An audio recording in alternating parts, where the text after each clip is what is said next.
Hi, this is Kenyatta Emmanuel.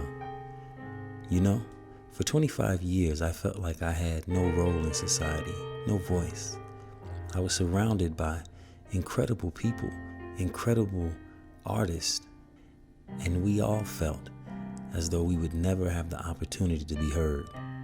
That's why I'm so glad to be a part of this project, so glad that PEN America has made it their mission to share the voices of the voiceless and to ensure that that message is heard. This is a wonderful opportunity, and I'm very grateful for it.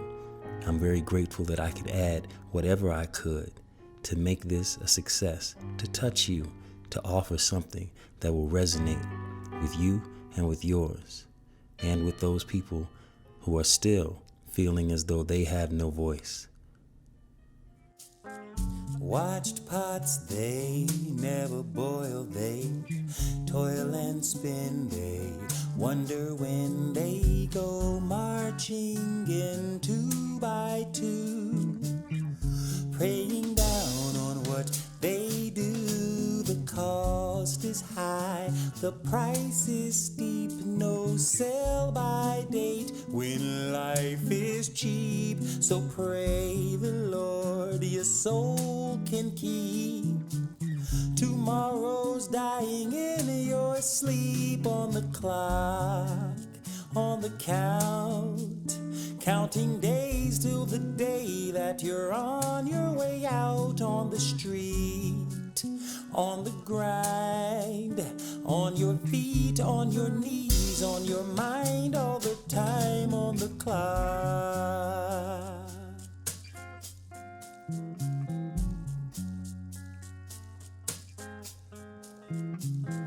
Green acres and acres of green, re-rolling shakes in the shape of a dreaming of home, long forgotten if ever was known, holding tight to the slice of the nothing you own, relatively speaking slow going, fast gone, reminiscing on decisions of lives passed on, your way down so far below that you're waist deep in the sand, and as you drown beneath the years you hear the sweep of the hand on the clock, on the count, counting days till the day that you're on your way out on the street, on the grind, on your feet, on your knees, on your mind, all the time on the clock, on the count, counting days till the day that you're on your way out on the street,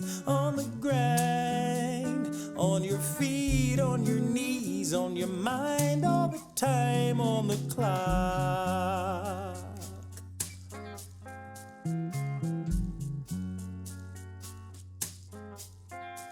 It's getting late early as it draws to an end, just slips away because it's nobody's friend. How it flies in the good times and crawls in the bad, and there's oh so much of it when it's all that you have on the clock, on the count, counting days till the day that you're on your way out on the street, on the grind, on your feet, on your knees, on your mind, all the time on the clock, on the count, counting days till the day that you're on your way out on the street, on the grind, on your feet, on your knees, on your mind, all the time on the clock.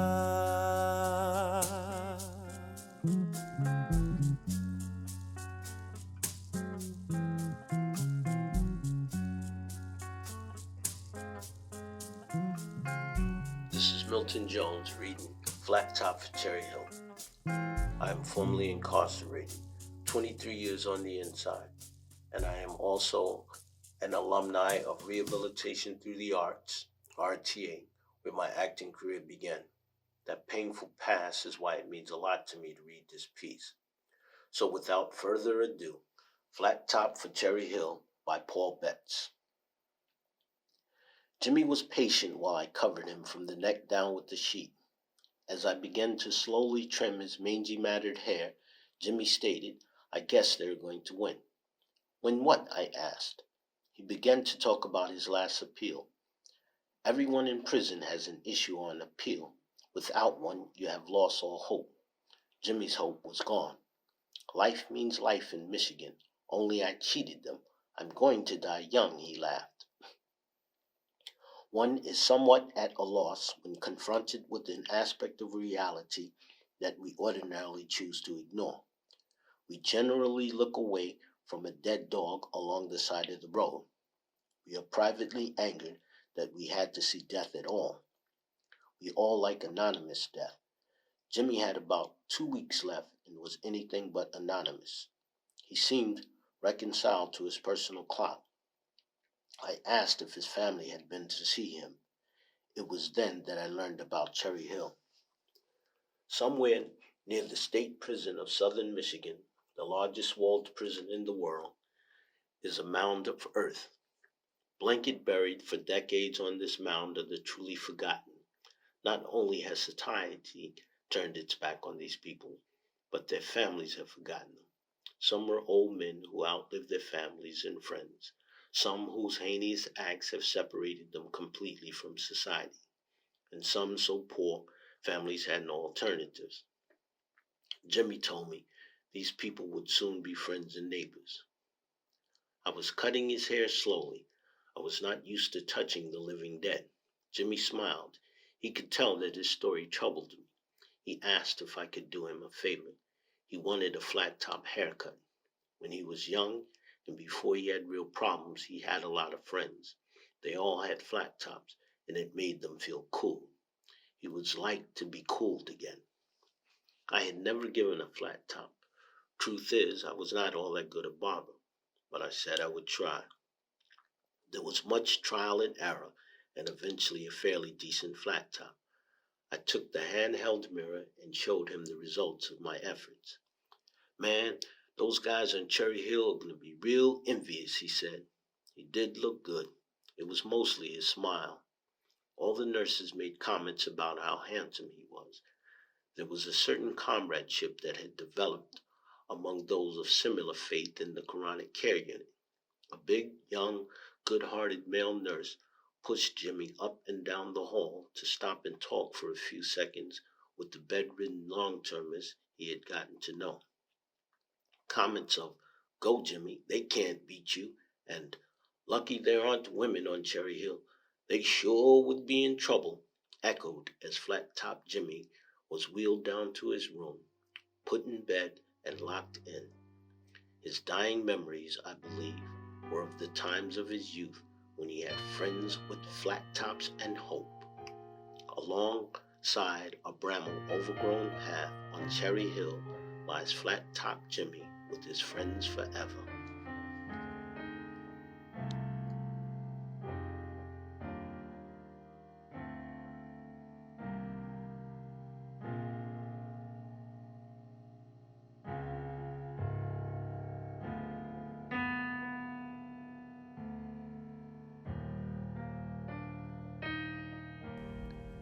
This is Casey Gerald, reading Notes for If I Fade Away, Brownout 03, by Justin Rovillos Monson. This is to remind you that I loved you way back. You, with your sleepless rivers and strings of power lines, titans gathered into formations of tender flesh and luminous pleasures. You are always moving. Longing, we say, because desire is full of endless distances.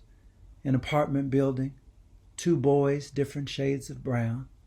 Son above, acting as father. Prayer is 2 fists arcing.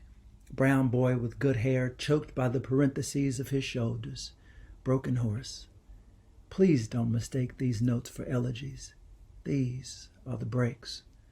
The summer where I learned of hunger and the absence of pain. Bridgewater, that slag heap hoopty moored in our oak-ridden suburbs. Glimmers of future lives. Sashaball, Dixie, Maybe, Loose change for 75-cent conies. The big homies pushing bags behind the skate park, all the white paint peeling off the divider wall. The chain link fence we tore back between our cracked pavement and the fairway. The brownout that melted 5 days. How I dipped my feather-light body in the tub to keep cool. The water searching me like so many soft lights. The general mind was hollow back then, and I did as I do now, sketched your patterns into the margins of my ribs.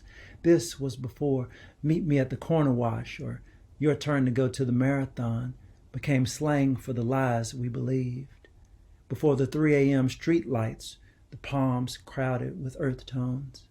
Before I learned logic and before we should have read Hamlet. Lord, we know who we are, yet we know not what we may be.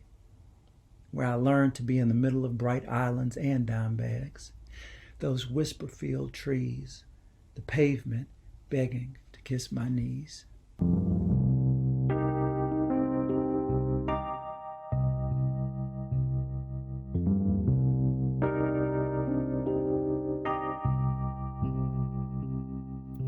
I think writing is essential to change. When it comes to social justice, I've always said litigation, legislation, and protest are required to make change in this country. But one thing that's unstated in that is the need for the artist. And there's always been a need in social change for the artist, for the writer, the playwright, for the sculptor, for the poet, the dancer. All of those creative outlets are necessary. And I'm concerned because I really don't see the artist's role in this the way it should be. And I hope it's rising up. I remember playing music by Wynton Marsalis, and after his father died, and you could feel the emotion in the music. We need to have the musicians. We need to have those people who can speak to the soul and spirit and heart of what we're going through. And I'm hoping that we have a national or international memorial that gives us a chance to grieve, to cry, to have our emotions expressed. And that's what the artist brings to the table as we go through social change. We've got to have the artists there. And that's in every realm of art. And I look forward to seeing how this plays out. If I, as an artist, hold on to just George Floyd and think seriously about everything that's implicated and all that happened, I think, a lot of stuff gets revealed, like why Breonna Taylor doesn't come up in a way that she should. You think about like why we were having a lot of these same conversations when Freddie Gray, Michael Brown, Eric Gardner. It's like, why are we having the same conversations? And the truth is like you could run the names down, and the names for me are markers for the weight that a kind of state violence carries. They aren't markers for like, Dwayne, do you fear for the life of your son? No, that's not what's happening. I fear for the sanctity of this democracy. You know what I mean? I fear for the ability for us to go on as a nation because we haven't been able to figure out some fundamental thing that should be true, which is you should not be murdered during an arrest, period. You should definitely not be murdered during an arrest for some shit you should never be locked up for in the first place. It's interesting because I don't really know how art speaks to any of that, except I think for me, art is the thing that like really, really, really forces me to slow it all down.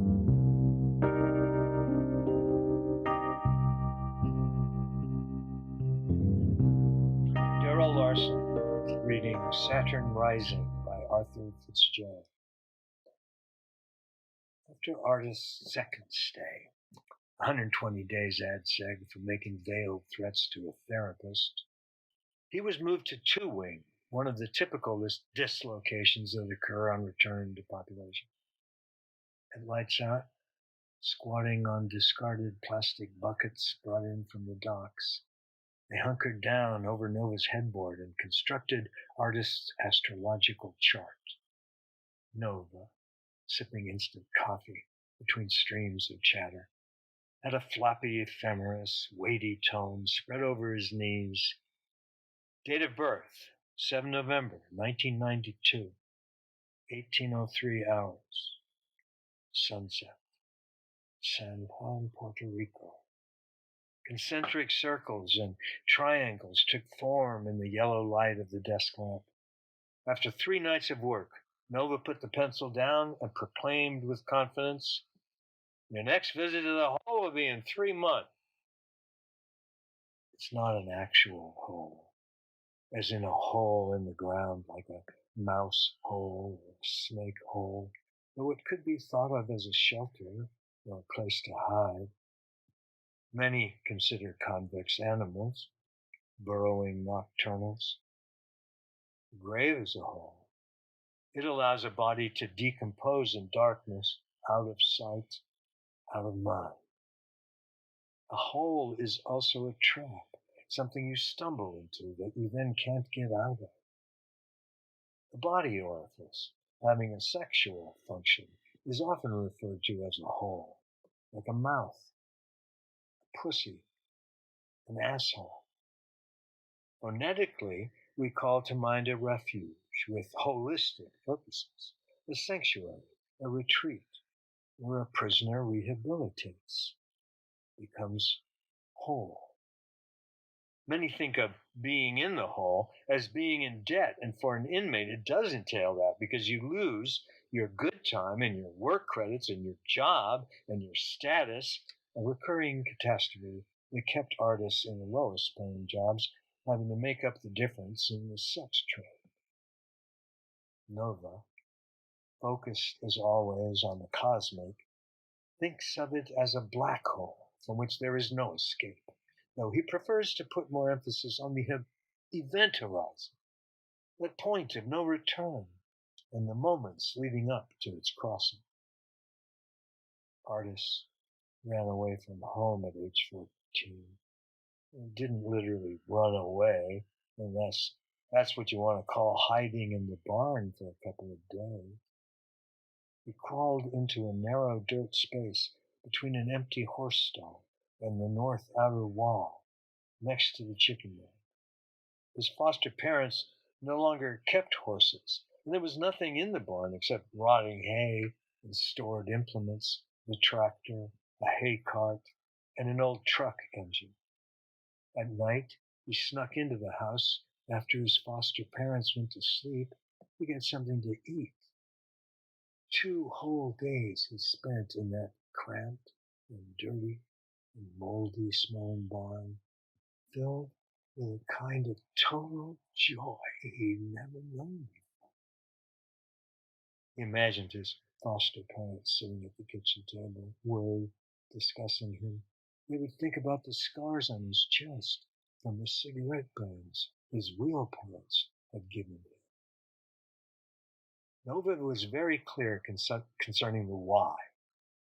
The placement of Saturn, the peculiar nature of his 12th house and its relation to his 4th, indicating long periods of isolation.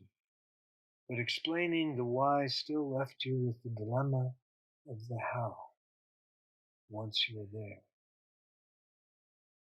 Artists went to the library with Supernova and pored over coffee table books on the cosmos, color photographs of Mars and Saturn. The planets Nova claimed were giving him all his trouble. Nova was inclined to look for influence flowing from the outward to the inward. Artists, vice versa. He spread artists' charts out on the table and used a pencil to indicate their maleficent positions. Saturn on the ascendant in opposition to the Sun in the 7th house. Mars precisely in between, squared to both. Bad voodoo. Artist thought of himself as a spiritual warrior, a hero of the imagination. Nova had red hair, green eyes, and toenails black with fungus. With 5 planets in the fire sign of Leo, Your metabolism runs hot, and you will sweat easily and profusely. Nova's son was in Taurus. He was rooted in the earth, very stubborn, a builder of houses, a foundation for people. He was a woman in a man's body. The way he put it, each day was a circle cycle. Each week, each month, each year, each decade, each lifetime. And the natal chart simply took you through the cycle. The trick being to find your place in it.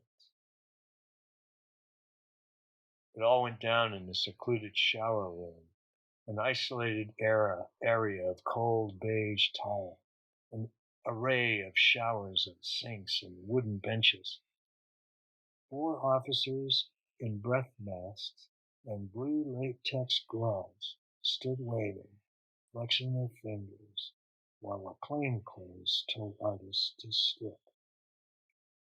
The children lived in a house trailer a mile away, through the sparsely wooded hollow, a dirt area out front along which artist rode his bike, had a large oak with a rope swing strung from a lower branch. Artist parked the bike and pushed the 2 children, a boy and a girl, on the swing. Artist was to hand each garment to an officer as he removed it. The officer would then examine the garment and toss it to the floor, a dark, cold place in late afternoon. Their voices reverberating off the walls like hollow echoes, pale light above through a clouded window, showers dripping.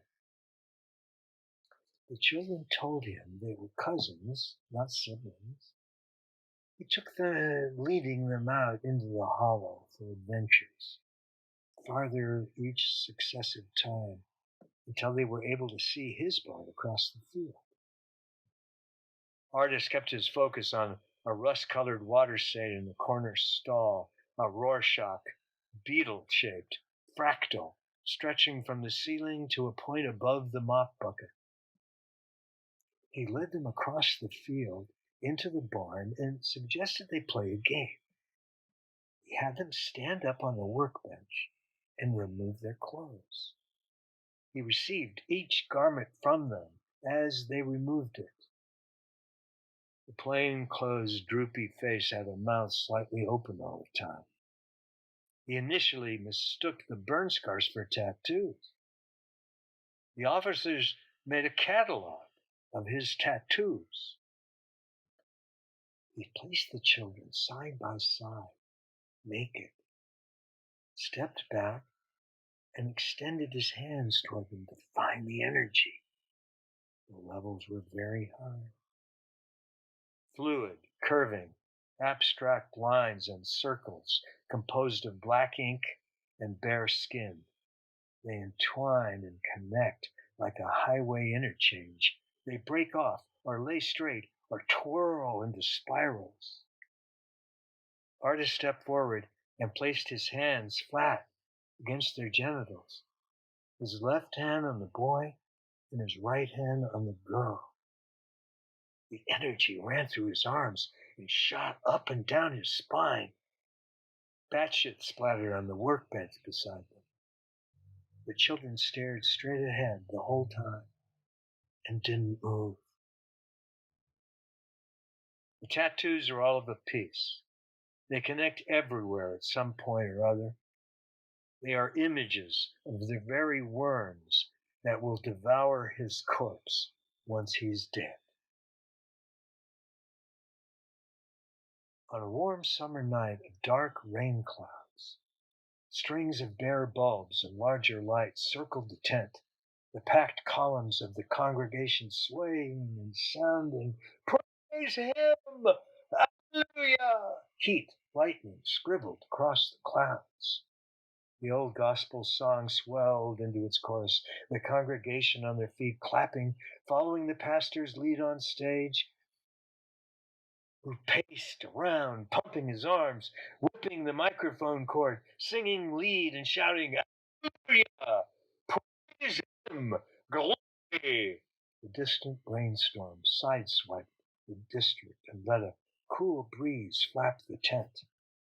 The pastor headed down the aisle, laying hands on foreheads, pronouncing mighty benedictions as the flock swayed and fell backward on the sawdust.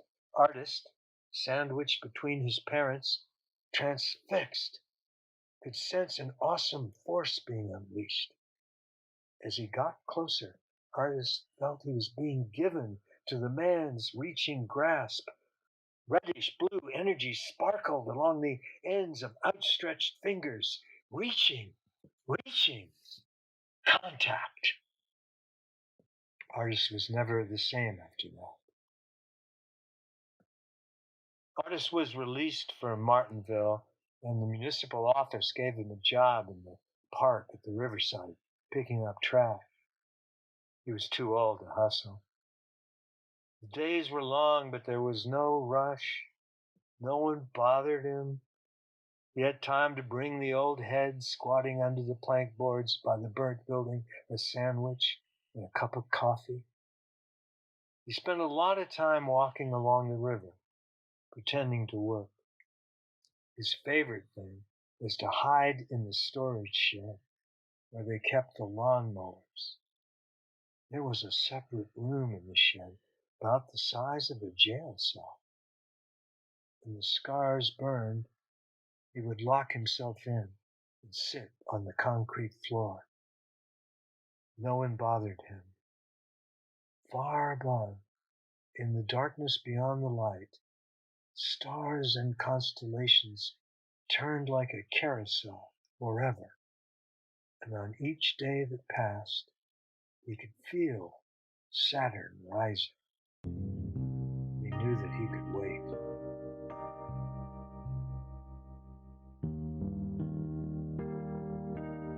Hello, my name is Nicole Shawan Jr., and I'd like to thank PEN America's Prison and Writing Justice Program and Works of Justice podcast for giving me the opportunity to contribute to this beautiful offering. As a woman writer and felon, I am grateful to give voice to the literary art created by another woman writer who happens to be incarcerated. I am honored to read this poem about women like the ones who raised me, women like the ones I love most. I hope that I give this piece the honor it deserves. Okay, with that said, again, this is Nicole Shawan Jr. reading Prison Eulogies by Yvette M. Louisell. The ones who died never mattered much, except in here, where the stories never end because they're too real. Michelle, who beat her girl until she got out and got her own self killed. Stella, who laughed and laughed until that last hit her vein. Woda thought a pulled tooth would make Kim bleed to death, or that Pat's heart was really that bad. They don't make announcements here, but we always know. And every time, I can't kneel down for months after. My mouth won't move the way it should. It's not me. It's never me. It's always me.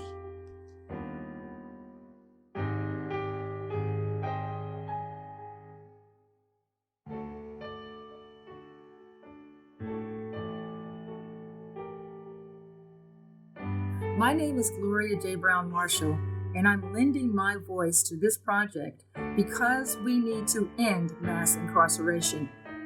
Whether it's a play or a poem, a speech, a sermon, a book, whether or not we put our voices in protest on the streets or in social media, we need to do everything we can to shed light on this mass incarceration of individuals tearing apart families and communities. I am a playwright, civil rights attorney. I am a constitutional law professor and an author. Every platform I find in which I can give my voice to ending mass incarceration, I will do so. I think it's important for all of us to do what we can to stop this beast. It's time that it be laid to rest. Mass incarceration must end. Hello, my name is Chanel Gabriel. I'm a poet, singer, and a health advocate from New York City, Brooklyn. And it meant a lot to me to be a part of this project, one, because it was a lot of fun to do, but also mainly because it allowed me to be a part of the process of uplifting the voices of people that a lot of times get overlooked, the creativity that exists. And I believe that all people have stories to tell, stories to create, and that can help them through any space that they're in. And no matter their circumstances, their voices, their art deserves to be heard. Hi, my name is Josie Whittlesey. I contributed to this pen project because I believe wholeheartedly in the benefits of arts programs and having an opportunity for people who are incarcerated to express themselves. And any time that I can lend a hand in helping that expression be more fully realized, I'm going to do it. Time, a short play by Starling Thomas. Characters: Kai, early 30s, African-American in year 10 of a 45-year drug conspiracy sentence. Strives to live by her own moral code and doesn't trust the system. Kayla, mid-20s, Caucasian, a recovering drug addict serving a 4-month sentence for trafficking illegals. Naive to the prison world, always sees the good in people and searching for a friend. The guard, man, late 40s, indifferent to the system. Works for the prison because he couldn't get a job anywhere else and only there to collect a check. Setting, a 2-man prison holdover cell during the time of mass incarceration in America. Prologue, sometime in the millennial. The lights come up as Kai sits quietly in the cell, reading over her legal paperwork, humming and rapping to a beat inside her head. Kai is a stunning woman who has become a hardened prisoner and believes the system is meant to keep all Black people captive. She's been handed down a 45-year sentence for conspiracy to sell crack cocaine. Her family has deserted her, and she has no one but herself. Kai has been waiting for the United States Marshals to pick her up for 2 months. Kai has made the cell her home and hopes they will come and pick her up any day to take her to her designated prison. Her hair is braided back, and she wears her prison attire extra baggy. Her diction is crisp, and she is educated. Act 1. They say history repeats itself. I say we were slaves then, we're slaves now, they just rearrange us on the shelf. I was birthed into a system designed to fail. Will I ever find success? Only this time will tell. I remember when I was a young girl, writing letters to my mama and daddy in jail, who knew back then that I was up next in the cell. A repetitious cycle from generation to generation. I guess it's to be expected when you're Black and living in the most incarcerated nation. A loud buzzing sound. The guard and Kayla enter and stand at the front of the cell. Open cell 11. Kayla, a frail woman with blonde hair and bright blue eyes, stands at the cell door, holding her bed cot and jail clothes in her hand. Kai doesn't turn around and look. She keeps nodding her head to her own beat. A loud buzzing sound and the cell door closes. Kayla looks around, disturbed by her new atmosphere. I'm Kayla. I just got here. I don't care who you are. Don't bother me and I won't bother you. Stay on your side and I'll stay on my side and we won't have no problems. That's your side right there. Make sure your bed is inspection ready by 7 a.m. What does inspection ready mean? Don't tell me this is your first time being locked up. Damn, why they always want to give me the new one? Look, I'm not your friend. I don't care about your problems, and I damn sure don't care to get to know you. I'm not your babysitter or your prison mom, cousin, or sister. Understand? I'm gonna tell you these rules one time and one time only. You don't get it? That's on you. Breakfast is at 6, lunch is at 9, and dinner is at 3. We count 3 times a day. They set up rules and then they don't want to follow them themselves. I don't talk to the police, so if you do, you might as well get asked to move right now because I don't tolerate snitches. Understand? Stock day is on Wednesday if you get money, and don't expect me to give you anything. Y'all never did nothing for us but take from my people, so don't expect no handouts either.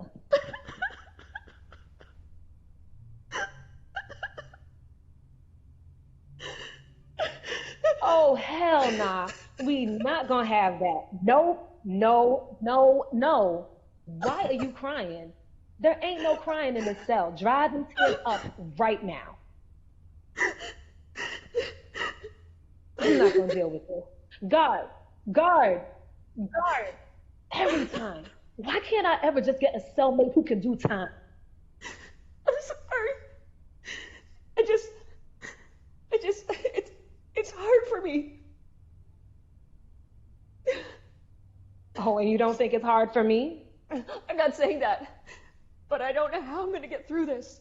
Away from my family and friends and my daughter. She needs me. It's my fault. It's all my fault. Stop crying. Stop crying. Stop crying. Damn. How much time you got? 4 months. I got 4 months. I got 4 months for trafficking illegals across the border. I don't even know why I did it. I need the money, and it seemed like a good opportunity at the time. Just a little extra cash in my pocket to pay my bills and buy my daughter some school clothes. I'm here just because I needed a little extra money. We all in here for just a little extra money. The kingpin snitch, and they get less time. They rat on the little people, and the prosecutor shows them favor. What am I supposed to say when I don't know nothing? He didn't tell me nothing. What am I supposed to say? Make up names, make up lies like he did? Frame my own people just to take the heat off of me? He's already home now, living his life in his happy little house, and I'm here, left to rot away by a capitalistic system that throws my people in the death chamber every time they get the chance with conspiracy. They are the conspiracy. They don't know everything. They are not God. They try to play God, but they are not God. The crack laws were made to repress us, to hold us down and throw us under the jail cell. They flood the black community with crack, then sentence 100 to 1 versus cocaine. That's because cocaine is the white man's drug. We can't afford it. It's too expensive. And then they're mad because I went to trial. Isn't that crazy? I get punished for my constitutional right for them to actually do their job and bear the burden of proof. I get punished. I wasn't signing no deal for something I didn't do. Nope, no, I'ma do my time. I'ma do it. They can lock my body up, but they can't cage my mind. I'm still free. Just because you're locked up don't mean you can't be free. I'm still free. I tried crack once. I didn't like it.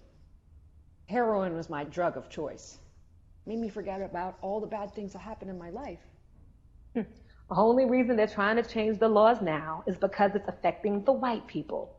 That meth is a hell of a drug, and it's everywhere, all through the trailer parks and suburbs. That's the only reason they care now, because it's their children getting hit with 5 and 10-year bids. Oh, now it's the problem. Now it's an American epidemic. How much time did they give you? 45 years. The guard enters and walks by the cell. Lights out. You inmates can talk tomorrow. The lights fade out on the cell. Kayla and Kai lay down in their beds in silence. Kayla begins to cry again.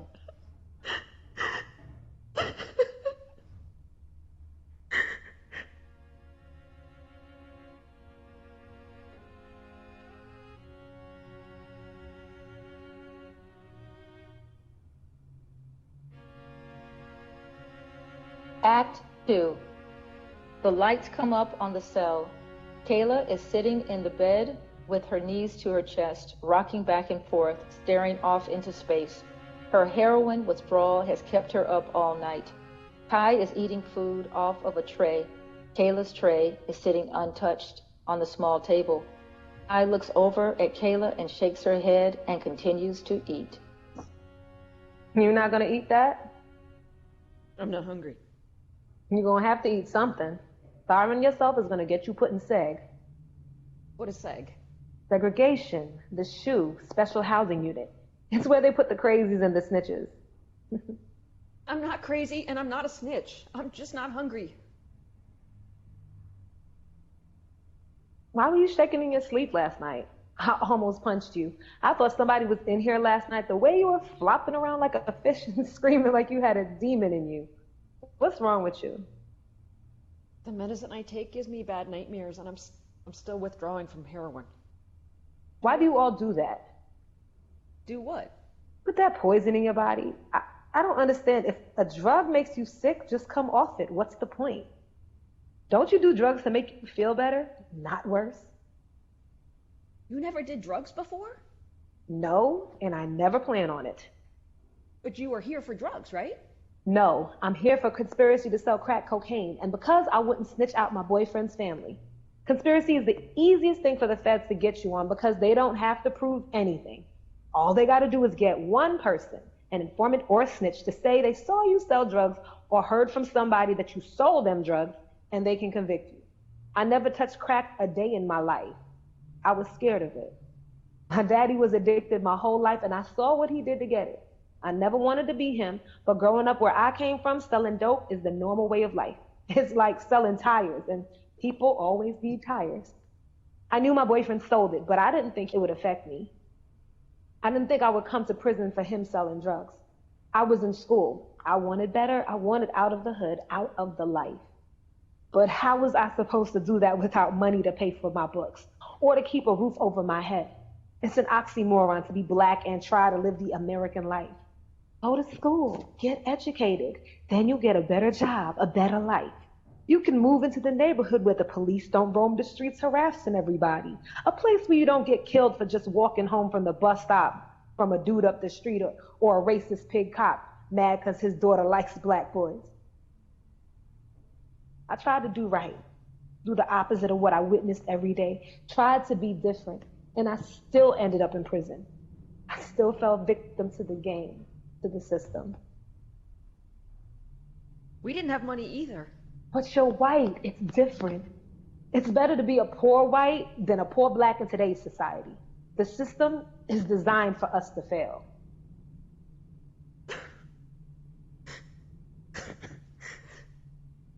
I don't know how I'm gonna make it. It's so hard. Oh God, I can't do this. I can't do this. Oh, come on, here we go again with the tears. Those tears didn't stop the judge from sentencing you to prison. You go home in less than 120 days. How can you cry about that? I would sleep 120 days. 120 days and a wake up. But you don't understand. You don't have that kind of time. I don't understand. You can see light at the end of the tunnel. The light is right there for you. If I don't get an appeal or a law passes, I will die in this place. Time? You want to talk about time? You stand in the courtroom and hear a judge tell you 45 years for something you didn't do. He may as well say you're Black and your life doesn't matter. So do this time and make the best of it. Another Black person off the streets.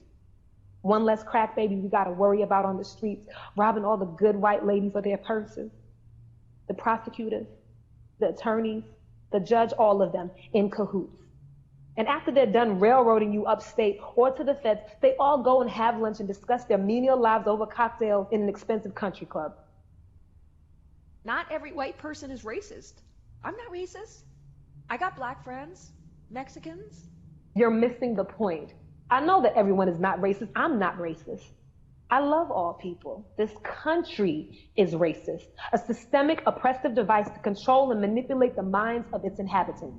They flash the lifestyles of the rich and famous on TV, giving us false hope that one day we can all be rich, but not if you live in the hood. The only way to get money in the hood is to sell drugs, but in the white school, they get the best of everything. They make you want to go to school and learn. They make the atmosphere conducive to learning. It's deeper than you can imagine. Think, Kayla, think. Have you ever asked yourself why child molesters get less time than drug dealers? Or why there are more minorities in prison when we account for less of the population in America? No, I guess not. That's because you never had to. I've been in a cell with a woman who let random men see naked photos of her 2-year-old daughter. Do you know how much time she got? 7 years. 7 damn years. She'll do 5, get out and live her life while her daughter is left to fend for herself in a system that doesn't give a damn about her. I never looked at it that way. I would never do that to my daughter. I hate people who touch on innocent kids. You can't blame drugs for that. That's just wrong. You cry about 4 months, you'll be home with your daughter doing whatever you want while I'm stuck here, a slave to the system. A slave. A new slave with my master's degree, working for free, living in a cell, eating slops, just hoping that one day I'll get some crumbs to survive. My mama used to always say, let him who have wisdom understand, but they don't understand. They'll never understand how it feels to try and do everything right the way they want and still end up in a cage. I'm not gonna let this time break me. No matter what, I'll do my time how I want to do my time.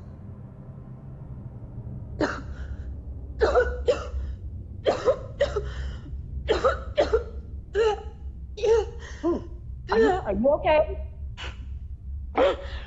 Yeah, I'm okay. It's the medicine.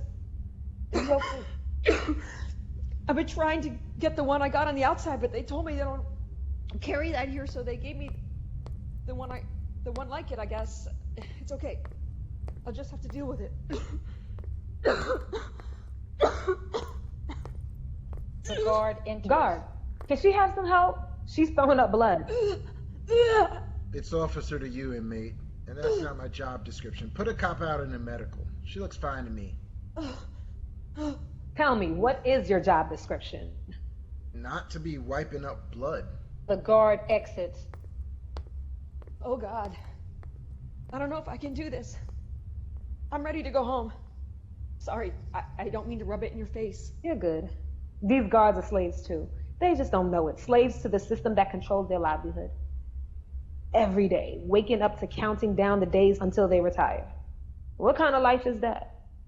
A meaningless one with no identity. Maybe his wife left him. I would have. Look at him, all mean and angry. Do you know why they call us inmates? Because we are prisoners in prison? No, because we're in an insane asylum. Society labels us mentally deranged with social intelligence issues if we can't follow their man-made laws. Something must be wrong with us mentally to veer off from the path that society has laid out for us. Welcome to America, where there are no prisoners or prisons. The prisons are called correctional institutions, or reform camps that resemble more like concentration camps. Our identity stripped from us, labeled convicts, given a new name, and branded with a number. It's all a part of their game to try to brainwash us. It's a money game too. The more inmates they get, the fatter their pockets grow. It's a corporation where we, the humans, are the stock. There are 3 types of inmates. 1, the one who thinks this place is reforming them, becomes friends with the authority, the ones who are oppressing them. 2, the one who manipulates the system and acts like they want them to act in order to gain rank or position in the prison. And 3, the one who completely goes against everything the establishment stands for and gets punished severely for it. I'm 3. I know these prisons are not for reform. They don't want to help us. They want to make money off of us and keep us in bondage. I'm a political prisoner, here because I won't conform to what they want me to be. What are you, Kayla? What kind of inmate are you? Lights out! No.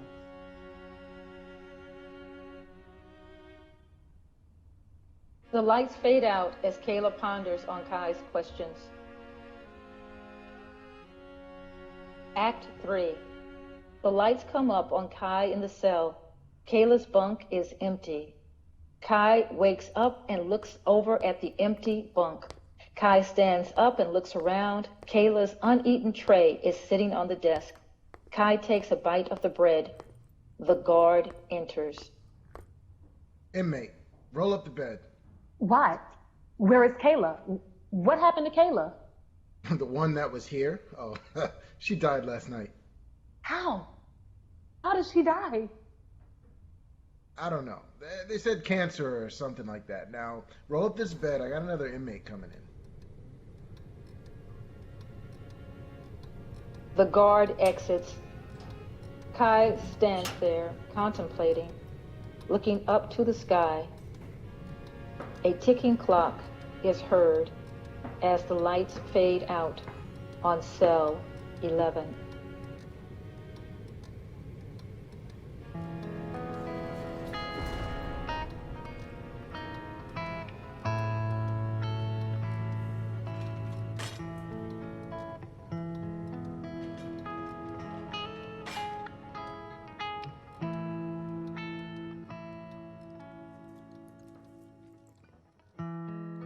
You can get used to anything. After a while, it's all the same color, easy on the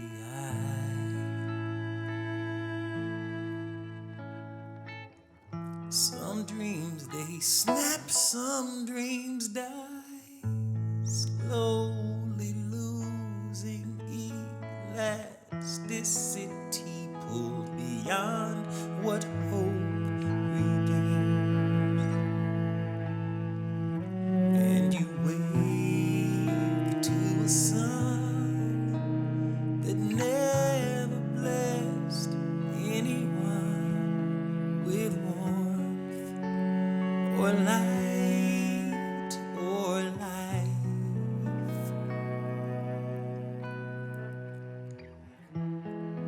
You can get used to anything. Souls worn as roads for ill-fit shoes, tied tight as pain and twice as wrong. Hopeless, broken laces fixed with knots so strong, the long forgotten past can never be removed. And you live in a sun that never nourished no one within these walls to grow. And dreams they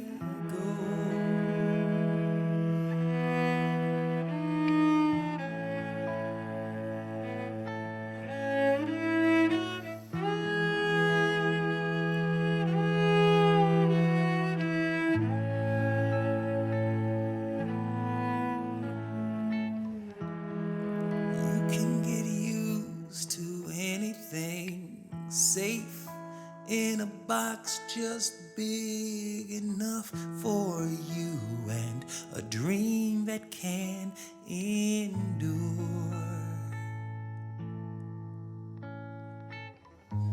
Strong enough to keep you in, keep them out, keep it all together till the right time comes to step into a sun that God has made. Give everyone the light they need to be.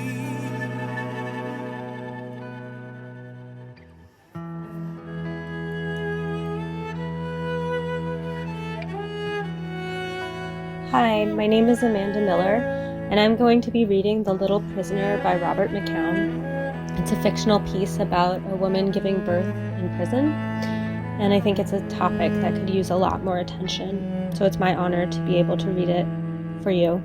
Thank you for listening. Okay, The Little Prisoner by Robert McKown. I was one of the luckiest prisoners ever because I'd done 8 months in prison and I don't remember a single second of it. I was spared the hardship and grief most suffer in prison. I know it may sound crazy, but time meant nothing to me. I hadn't been introduced to it yet because time doesn't exist in the womb. Yes, I was baby number 09344-027. I was born in prison. Having been born in prison isn't as bad as it sounds. It's not like my mother was lying on a steel bunk in a dank cell covered with the standard-issued itchy green waterproof army blankets. Or it's not like correctional officers were standing around with rubber gloves strapped to their elbows waiting to shake me down for contraband. God forbid I bring anything into this world I shouldn't have. Technically, I was delivered in a hospital, but my mother was still a prisoner. Being in a hospital didn't relieve her of her oppressors. She had no control, no rights. Had I died during delivery or days after, she wouldn't have been able to attend my funeral. This is her story. March 23rd. Dear Diary, I hope you don't mind my calling you diary when you're only a pad of paper, but I've never written to a diary before, or a pad of paper. And diary just sounds more official. It was my counselor's idea. I wasn't going to take her advice because she sincerely doesn't care, but when she offered me a free notebook to use, it was enough of an incentive. Earlier, my bunkie said, "I wish I was pregnant." Why? I said, thinking if she says so she can get a free notebook, I'm slapping her. So I can get a bottom bunk restriction. I did feel like slapping her, but I let it be. I have not only myself to look after now, she's a hoe anyway. She's playing a girl in Alpha Unit and one in Echo Unit, and when one finds out about the other, she'll get hers.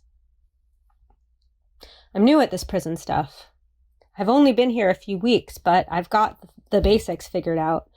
Mind your own business and avoid getting sucked into other people's drama, because most of these women are walking tornadoes, destroying everything in their paths, leaving behind a trail of broken homes and injured people. My goal is not to become another one of their casualties. Prison is like the board game Sorry. It's all about making it home without getting bumped off. And I've got 2 pieces to get home now. I called him today, and after that whole spiel about not getting an abortion, he's changed his mind and wants nothing to do with the baby. I asked him why. Well, he doesn't have a valid reason. Sometimes I question his humanity. I'm not going to stress over it. It'll be his loss. I can't force him to stay. I saw the prison OB doctor today. He saw no reason to remove me from general population and said I didn't need any prenatal vitamins. It was my first slap in the face with reality. I'm bringing a child into this world from prison, and I'm doing it alone. May 12th. Dear baby, I'm not calling you diary anymore. It's not as personal. It's like talking to a wall or my bunkie. So I'm calling you baby. I can sense you now inhabiting me, borrowing from me what nutrients are available, zapping my energy. It's okay, though. I wish I could give you more, but I can only give what I have. I'm showing some, but if you didn't know better, you'd just assume I put on weight from the starchy, carb-loaded prison diet. I spoke with my unit team today. Because my due date is long before my out date, foster care was the topic of the day. Don't want to deliver you into the hands of a stranger. I'm sure the state would select a wonderful couple, good people, the type of good people who won't want to hand over the adorable baby they've nurtured all those months to a stranger. An ex-con. I wouldn't blame them. It's a two-sided coin. You never dream of this type of situation until you're in it. Who would think that anywhere in the world, especially America, it would be considered humane to separate a baby from its mother against her will immediately after birth? Their excuse? I was in possession of cocaine. This is their justification to separate mother and child. I could understand if I was a cartel member responsible for bringing large quantities into the country, or a major trafficker moving pounds or ounces from state to state into the communities, but I was a petty dealer and user only looking to support my own habit. I was just a plain tax-paying American citizen with a drug problem. Punishment is the only acceptable answer. A casualty of war. A war as senseless as Vietnam. The war on drugs. I am a POW. July 13th. Dear baby inside me, I decided that baby was too general of a term, so I am now calling you baby inside me. It's more intimate. I keep thinking they're going to come to me and say, "You've been humiliated enough. Surely you've learned your lesson. After all, you're pregnant. Giving birth is sacred. It's what continues our race. It would be disgraceful to punish a pregnant woman for such a petty offense. Besides, it was only a little cocaine." I'm not totally sure, but if you're a boy, you'll be Andrew or Paul, and if you're a girl, you'll be Haley or Kaylee. I've been watching the call-out sheet for a medical appointment, but nothing. I'm beginning to wonder if they've forgotten us. Good night, my love. September 10th. Dear Haley, can you believe I spent my entire second trimester without a checkup? One trip to the warden at Mainline settled that. I've also got good news. I talked my mother into taking you, so I don't have to fight the state to get you back from foster care. It's such a relief, but also I worry because my mother's an alcoholic. Then again, she raised me and I'm still here. I'd rather you be with her than strangers. At least I know she'll be delighted to give you back. And we'll always have something in common, having been nurtured into this world by the same woman. We'll be sisters of sorts. What scares me the most is that you won't want to be around me when I come home. That you'll be so attached to my mother that you won't want to come with me. I'll be the stranger I didn't want to see you with. My only solace is you'll be too young to remember any of it. And since I believe everything happens for a reason, I know that when all is said and done, this prison experience will have made me a better person, allowing me the opportunity to appreciate the things in life people take for granted daily, thus enriching the quality of my life. The time will come for us to part, and the days will be long and the nights dark, but you'll be the guiding light at the end of the tunnel. Good night, sunshine. November 26th. Dear Haley, today is Thanksgiving. I knew I was going into labor before it actually happened. I had been having minor, irregular contractions all that weekend. I knew you were coming, but I was trying to hold out as long as possible because I didn't want you to leave me. On Sunday night, I had a dream that I gave birth to you in my bunk, quietly. Only my bunkie knew. We were passing you back and forth from top bunk to bottom. You were laughing and playing.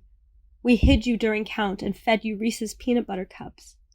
At daybreak, my bunkie helped me stuff you back inside of me for the day. Then I birthed you again at night. A strange dream indeed. If only it were possible. I went to sick call that Monday morning. They walked me to R&D, dressed me, and cuffed me. At the hospital, when the doctor told me I was definitely in labor, I started crying. I was losing you, and I was totally helpless to do anything about it. The epidural only covered the physical pain. At least they uncuffed my hands after shackling me to the bed. I was shackled to the bed during delivery. I later found this to be a mistake, but I was grateful for it because it offered the COs guarding me enough comfort to respect my privacy by leaving the room during birth when they weren't supposed to. I stayed in the hospital with you for 2 days, shackled to the bed the entire time. I was shackled and watched during bathroom use and showers. I barely slept. I didn't want to lose a single night with you. You're the prettiest baby I have ever seen. I still can't believe you're mine. However, it doesn't feel so. Giving you up was the most difficult thing I've ever done. It was like saying goodbye before having the chance to say hi. They wouldn't even let me see my mother. The nurse came and took you to her. I ended up having to hand you over to a stranger anyhow. I was taken back to the prison and dressed in. The only relief was being unshackled. I'd never been shackled for so long a time, ever. I could still feel the phantom shackles hours after they'd been removed. My mother brought you to visit me at the prison one last time before traveling the 500 miles home. I laid in bed for a long time. I cried and slept, cried, and slept. I felt so light without you. Devoid of substance, I was nearly floating. The doctor pressed me to consider antidepressants as though the cure could be found in a pill. How about letting me go home? That's the cure. My mother's journal stopped there.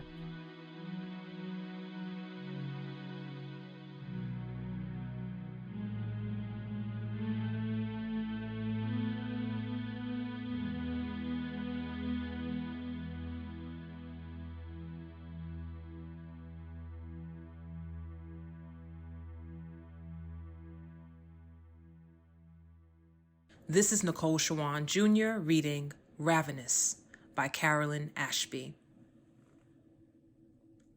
I always run toward the sound of shouting, metal crunching, and glass shattering. My mom would wonder aloud where she went wrong in my rearing. She thought one day she would find me in a body bag, or worse, missing. I'd be lost, my bones lonely, bleached by the unyielding sun. I hate hospitals, morgues, and funeral homes, although my activity speaks differently. I am the first to arrive. Mom requested only my company during her final days. She utilized the quiet gift the feared in me while I watched her last breath and the pulse stop in her neck. Life was clear and sharp, death uncovered without discrimination. In the year after she blew with the wind and floated and sunk in her most private rivers, I attended 6 wakes. We are all aware of the charade. The cans on the shelf are straightened in hopes it will change the flavor of the contents. I yearned for the day my pulse would stop and I could be with my mom. What I didn't see happening, a purposeful disorganization in the kitchen.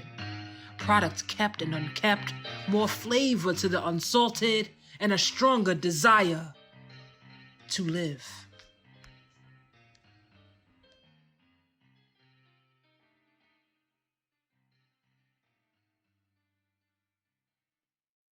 My name is Adam Faulkner.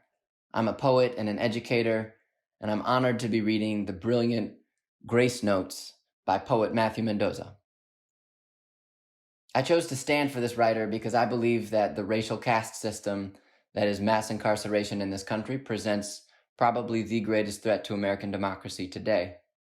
And I believe in creativity and education as practices of freedom, and that everyone, regardless of circumstance, but especially those whose voices are being systematically silenced, has a vital story to tell. And I feel called to the work of amplifying those stories in whatever small ways I can, so it is an absolute honor to share this poem. Matthew, thank you for the opportunity and thank you for your work. And when I read it, I should say that in this moment of hysteria and coronavirus uncertainty, where we're all swinging back and forth between slight normalcy and fear and doom, where we're all scared and anxious and worried about the people we love, Matthew's poem stopped me dead in my tracks. At a moment where everyone I know and love, some of us for the first time, are faced with real questions of their own mortality, their own freedom, Matthew slows the world down and reminds us to take a breath. He offers us an ode to the beauty of the natural world, the mundane, the ritual, the jumbled prayer of forgiveness and gratitude, and the importance, good God, the importance of grace, of goodness, of finding ways to pick our heads up, be kind to each other, and notice the sky again and again. This is Grace Notes by Matthew Mendoza. Grace Notes. If there is a place of grace, it is not here, beside this seasonal stream. The water does all the things that water does, burble, trickle, rush, and roar like the moments of our days become lives wearing us smooth. We are not river stones. There is no grace here. This is just water, Just like food is not love, and washing your hands of the heart's stains is just a myth, forgiveness does not flow like water. It's fall. It's always fall now. Leaves are not hands. Still, I read their palms. My fingers drift along the frame of the still leaf. I tell the leaf, sometimes you are outgoing, sometimes you are wary. You find it scary to reveal too much. The trees share decades, but their leaves are short-lived. Forgotten moments frozen in an orange fire. I practice forgiveness and gratitude and mumble a jumbled prayer as I set the leaf sail. I follow the glassed glide of its early journey. Then, as I stumble over dirt, beer cans, condoms, this becomes a mirror of my own life. The stem, like dreams, make an important rudder. The leaf drifts past a rock, and my leaf circles in the eddy of a near miss. A boulder becomes a matter of perspective. My own hurt becomes the stream.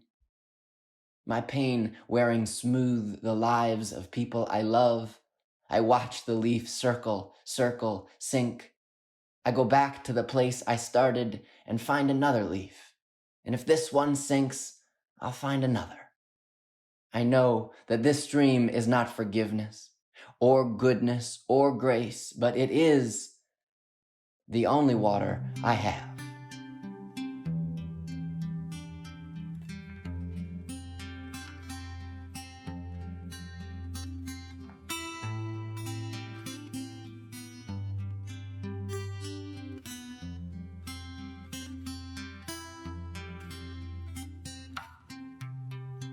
I was just thinking, what if this was the last time I ever saw you? What should I say?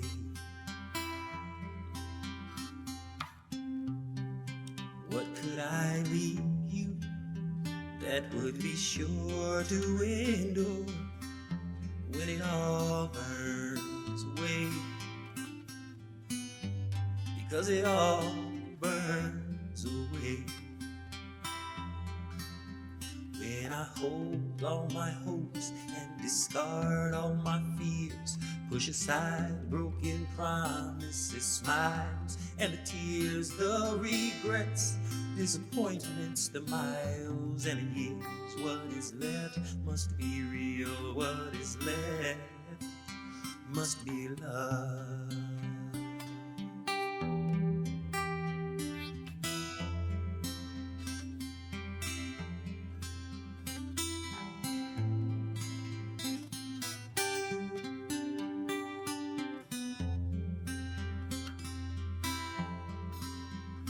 There's something inside me that is so scared to say how important this is. But I believe you know.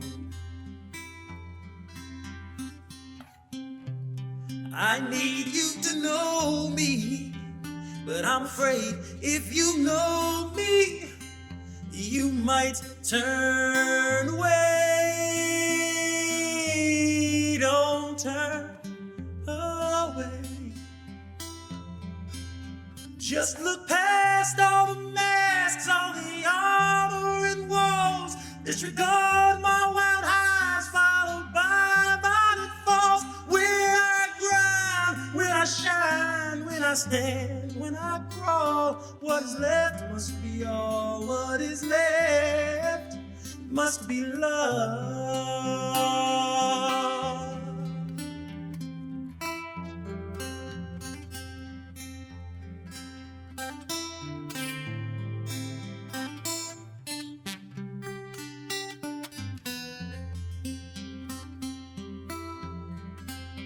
You see, the truth is, all of this means less than nothing if Nobody's touched by it, and all we really have is what we leave behind. So release the resentment you held for so long. Make amends with your friends even when they were wrong. Seek forgiveness, don't live in the past, 'cause it's gone. Let it go, move along. Try to treat folks you meet like they feel what you feel. You can tear down and destroy or build up and heal. When they burn what can burn and stole what they can steal, what is left must be real. What is left must be.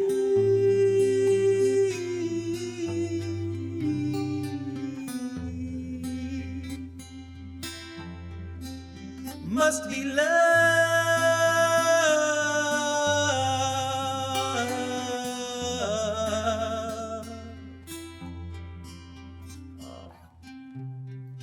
I was just thinking, what if this was the last time I ever saw you? What would I say?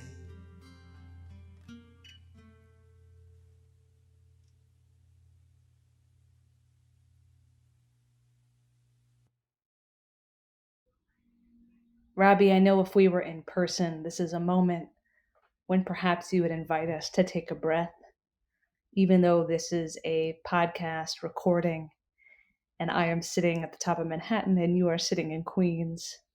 I still want to welcome you to lead us through a closing breath. It's even harder when tears are right there. But for everyone listening all over the country, all over the world, held together in the same space of art and beauty and love and hope, I want us all to just breathe in that hope, that togetherness, that unity across division. And all together, right now, we'll breathe in air.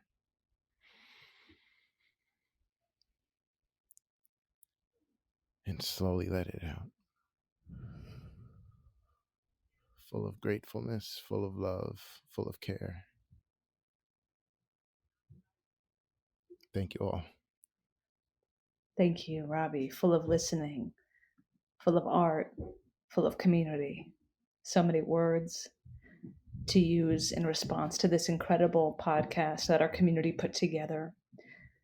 My name is Kate Meissner. I'm the Prison and Justice Writing Program Director at PEN America, and I want to take just a moment to thank a few people who helped put this together, namely, first and foremost, the person whose voice you just heard, Robbie Pollack, who is the Prison and Justice Writing Program Manager at PEN America, and so thoughtfully and artfully and beautifully stitched together all of the contributions from our readers and writers and musicians into the incredible listening experience you heard today.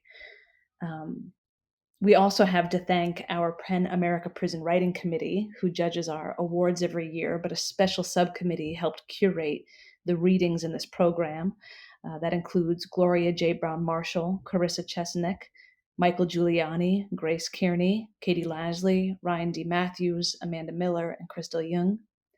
And the art you saw on the slideshow, if you were watching, was sourced from a couple of organizations, Artists at Risk Connection, Rehabilitation Through the Arts, and the Confined Arts. Of course, we would be remiss not to say a very loud and proud thank you to Haymarket Books for partnering with us on this podcast, and to you for listening and lending your ears at a time when people are calling for us to listen. And as Dwayne Betts says, to use art as a moment to slow it down so we can really see what we're contending with and listen to the voice of other artists, and in this case, artists most directly impacted by the justice system. And I'll end on saying, if you're looking for places to get involved in translating this emotion into advocacy, I mean, it's all over the internet. Certainly, but also our Temperature Check newsletter, which focuses on COVID-19's impact on incarcerated people, but also expands beyond that to look at more holistically the moment in history we're in. There are always action steps and advocacy efforts that you can participate in at the end of those newsletters that can be found at penn.org/works of justice. Stay in conversation, hold each other up. I'd also like to thank our summer interns, Brookie McElvain and Nicolette Natale, for their tremendous effort transcribing and curating the artwork seen in this listening event, and to Kenyatta Emmanuel and Hamilton Berry for sharing their music with us throughout this listening experience, to all prison educators, teaching artists who go behind the wall and share love and art. Thank you all, and thank you all for listening.